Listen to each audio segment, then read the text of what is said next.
Alors, il me revient de me donner à moi-même la parole pour commencer en ouvrant nos débats. Comme un âne, un peu avant 1660, la sœur Suzanne de Sainte-Cécile-Robert écrit dans un billet à son confesseur, Antoine Arlot, qu'elle considère son corps comme un âne. Un âne, renchérit-elle, que les coups et les mauvais traitements font vivre, sans quoi l'on n'en peut rien tirer. Furetière, en effet, dans son dictionnaire, décrit l'âne comme un animal paresseux, laborieux et stupide, comme, je cite encore, une bête de somme dont se servent d'ordinaire les pauvres pour porter les choux, du fumier, du plâtre. Faisant dériver son nom par une très étrange étymologie d'un grec asinis ou asainein, qu'il glose en Tristem essai, et d'ajouter cet animal est mélancolique. Le corps est-il le baudet mélancolique de Port-Royal, utile et cependant toujours à châtier. Depuis la chute, la chair périssable et pécamineuse, foyer des passions les plus basses, est chagrin pour la créature. Notre âme est jetée dans le corps où elle trouve nombre, temps, dimension, écrit Pascal, jetée, c'est-à-dire propulsée dans le corps par un mouvement brutal, en lui abîmé, avili. Étincelle divine, l'âme doit, le temps de son incarnation terrestre, loger en un corps impur, insiste Pascal dans la consolation qu'il adresse à sa sœur et à son beau-frère le 17 septembre 1651, après qu'il leur a fait part de la mort d'Étienne Pascal. Un corps coupable, dit-il, un corps vicieux, scande-t-il encore, dévoué à l'amour de soi, replié sur la satisfaction de ses concupiscences, à Dieu rebelle, très puissant et contredisant tous les motifs de son salut. Pascal résume, l'homme ayant péché, sa vie est devenue corrompue. Son corps et son âme ennemis l'un de l'autre et ennemis tous deux de Dieu. Ainsi son corps est-il pour l'homme une écharde sempiternelle et le coin par lequel la tristesse gagne l'âme jusqu'à la mort. Tristis et anima mea usque ad mortem, gémit le Christ à Gethsémani.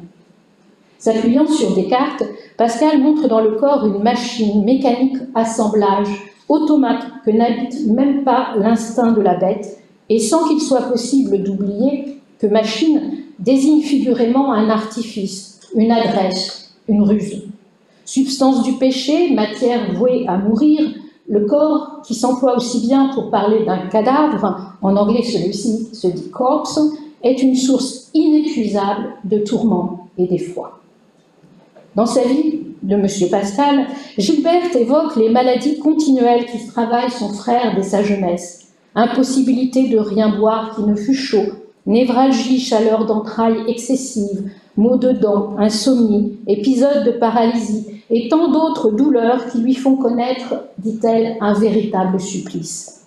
Dès 30 ans, elles ont fait de Pascal un infirme, le terme est de Gilberte, avant de causer sa mort prématurée 9 ans plus tard.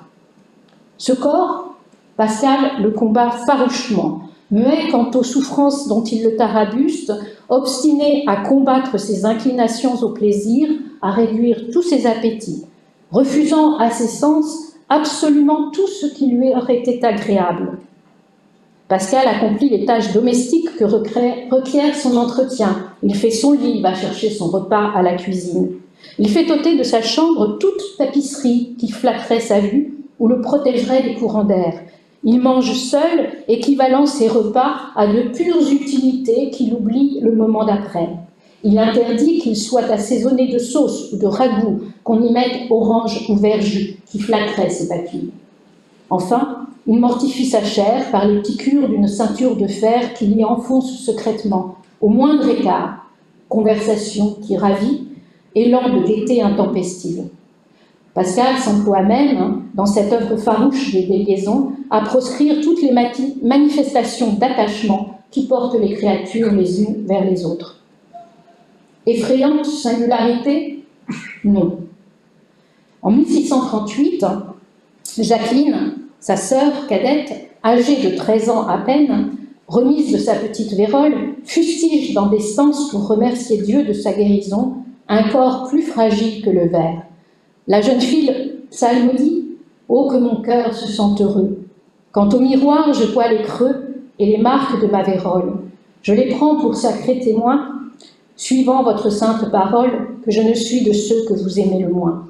Ces cicatrices, ce cachet, le terme est d'elle, qui la défigure, est une affliction dont il ne convient pas de s'affliger, mais de se réjouir. L'oblation d'une beauté éphémère, quand elle est signe de l'amour de Dieu, se fait pure joie. Ce sacrifice empressé du corps se retrouve partout à Port-Royal.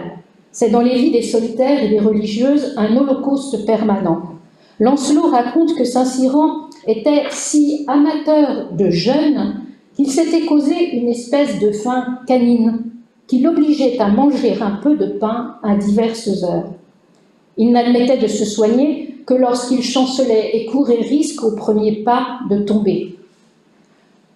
Antoine Lemaître, le premier des solitaires, se levait dès 1h30 du matin et passait seul sa journée dans le secret d'une chambre, priant, jeûnant, pleurant. Ne se chauffant point même dans la plus grande rigueur de l'hiver, mais travaillant quelquefois à porter du bois, selon le témoignage du nécrologe. Jean Hamon se nourrit de pain très bis et d'eau dont dort sur 2 ais de bois, porte des bas de toile en toute saison, visite ses malades à pied, avant que ses forces déclinant, il chemine, juché sur l'âne des pauvres, innocent fait, charretier de son état, humble parmi les humbles, solitaire très admiré toutefois, chemine pieds nus, parce qu'il donne ses souliers aux nécessiteux. Il leur donne aussi son quignon de pain, ses habits, multiplie les veilles, use de discipline très serrée, se couche la nuit sur un coffre ou à même le sol. Avec le crin de ses chevaux, il s'est fait une haire qui le meurtrit plus qu'aucune autre. La jeune mère Angélique, tout employée à la réforme de son monastère, à minuit fait couler de la cire brûlante sur ses bras nus. Pour vivre, elle choisit la plus insalubre des cellules, obscure et humide au point que crapauds, lézards et punaises la hantent. Le diable, quelquefois, se cache dans un seul cheveu, dit Saint-Cyran. Contre les séductions des sens, aucune vigilance ne saurait être superfétatoire, aucune humiliation inutile. Dans les tableaux de Philippe de Champaigne, les corps des religieuses sont ensevelis sous la bure, barrés par une croix de sang, pures hosties offertes à la gloire de l'Eucharistie.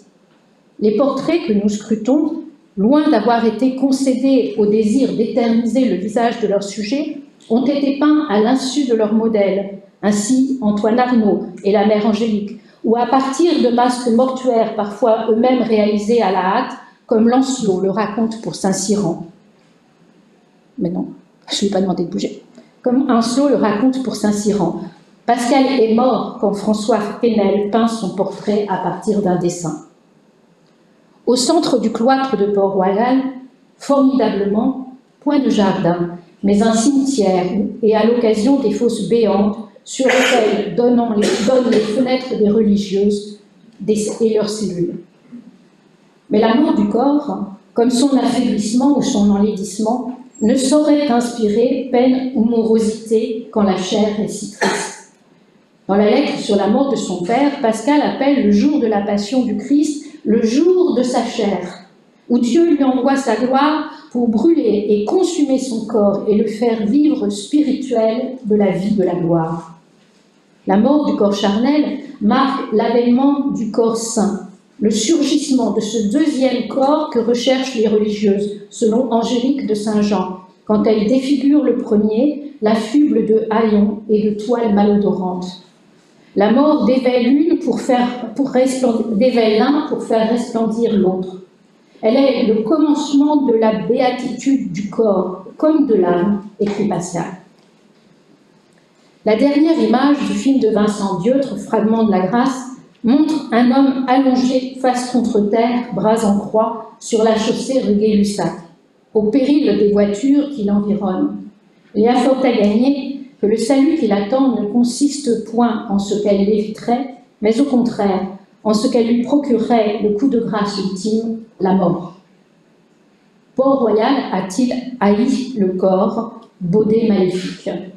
Sobre et dur pour son corps. Ainsi, Léon Séché décrit-il, dans l'orbe de sa vie privée, l'homme, dit-il, un tant soit peu janséniste, au début de la Somme, qu'il publie en 1891 sous le titre « Les derniers jansénistes depuis la ruine de Port-Royal jusqu'à nos jours ».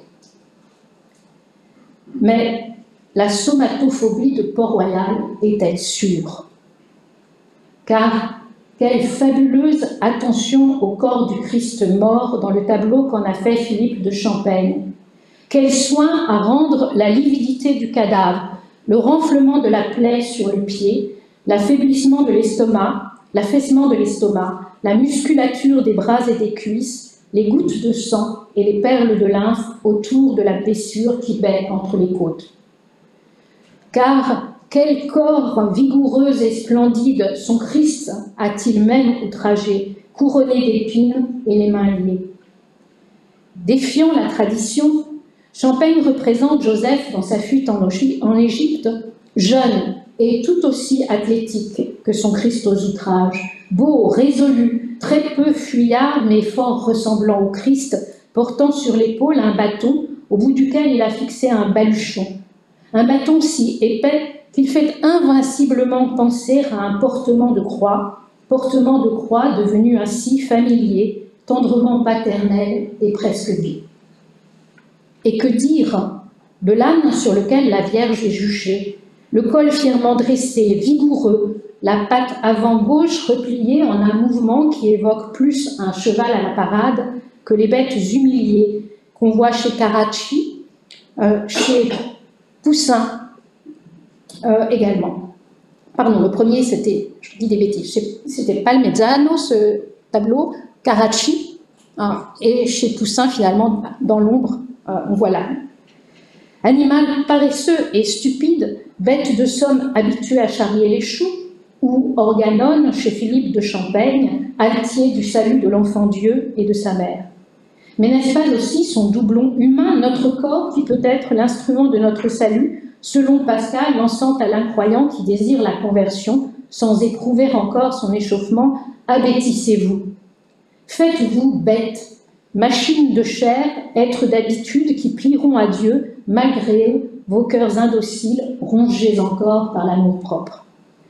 Port-Royal méprise-t-il vraiment le corps alors qu'on y célèbre si haut les miracles qui guérissent ces maladies, fistule lacrymale de la petite Marguerite Perrier, paralysie de sœur Catherine de Sainte-Suzanne Champaigne, miracles opérés sur la tombe du diacre Paris. Ex voto, action grâce à l'envie immortalise ces restaurations de la chair, raconte ces épiphanies de la santé retrouvée. Aussi, Port-Royal soigne-t-il les corps avec un zèle égal à celui de ses mortifications.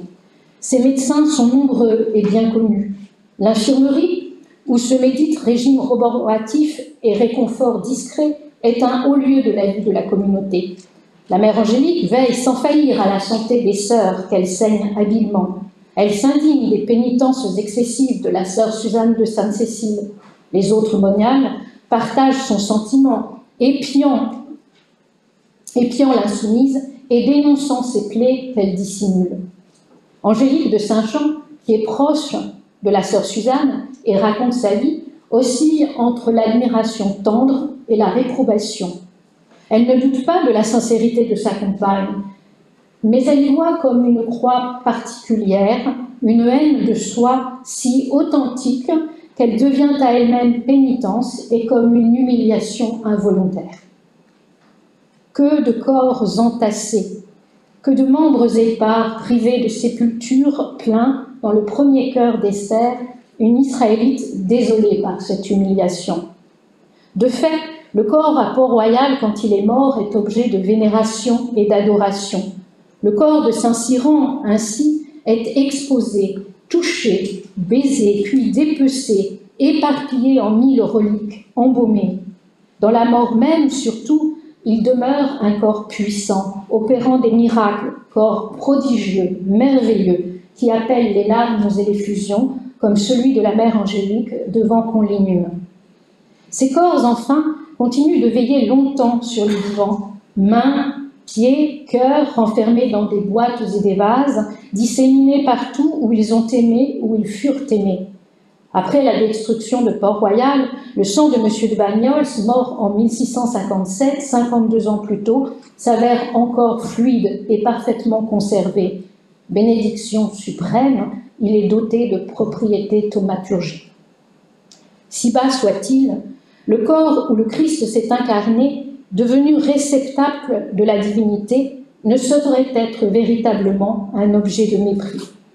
Pascal, toujours, dans sa lettre à Gilberte et Étienne Perrier, presse « Ne considérons plus un corps comme une charogne infecte, car la nature trompeuse le figure de la sorte, mais comme le temple inviolable et éternel du Saint-Esprit, comme la foi l'apprend. Le corps est deux, impur et glorieux. Le corps est double aussi selon qu'on l'envisage avec les yeux de la nature ou ceux de la foi. Peut-être cette ambivalence constitutive de la conscience que peuvent en avoir les hommes de l'âge classique est-elle la différence majeure qui oppose celle-ci à la conception du corps que nourrit notre temps, lequel voudrait un corps monolithe et univoque, bien portant toujours, jeune et beau, un corps qui sombrerait d'un coup dans la mort, lui épargnant ce désaveu de ne plus parvenir à penser ses entre-deux, ses trahisons, ses déraisons, sa mort lente, agonie quotidienne, irrémissible de notre premier à notre dernier jour.